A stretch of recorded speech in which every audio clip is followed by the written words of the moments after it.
We spent some time reporting on this story. We should have spent a lot more time, because this could be the most consequential thing to happen to this country, to this world, maybe ever. In June, the United States government is set to release a public report on everything it knows about UFOs. Lou Elizondo is the former head of the Advanced Aerospace Threat Identification Program. He's been on the show a number of times.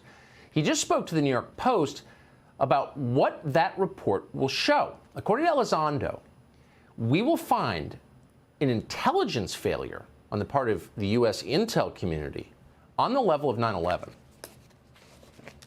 The last time we had an intelligence failure of this country, a major one, which was 9/11, it took us almost 3 years to come up with the 9/11 Commission report. Okay, takes a long time. Let's just go down the rabbit hole here for a second. Let's just assume this is some sort of adversarial or foreign technology that several decades now has managed to leapfrog us and evade all 18 members of the intelligence community, despite our best human intelligence, signals intelligence, imagery intelligence, yada, yada, yada, yada, right?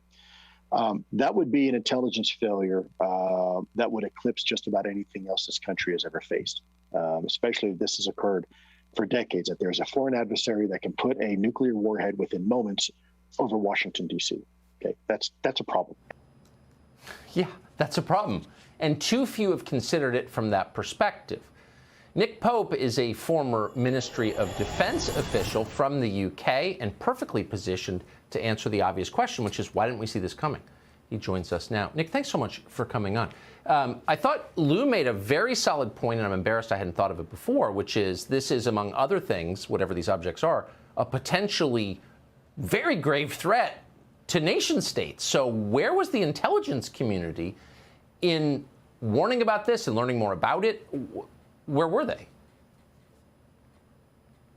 Well, that has to be answered, absolutely. I mean, we are under siege. It's like there's a war of nerves going on. And if this was drones belonging to a foreign adversary, there would be an absolute outcry. And yet, the situation we're in, that we don't know what these things are, and they might even be extraterrestrial, that's worse. So I agree with Luis Elizondo on this. This is a potential catastrophic failure of intelligence. And if it happened because skeptical bureaucrats were just saying to themselves, it can't be, therefore it isn't, then there must be a reckoning.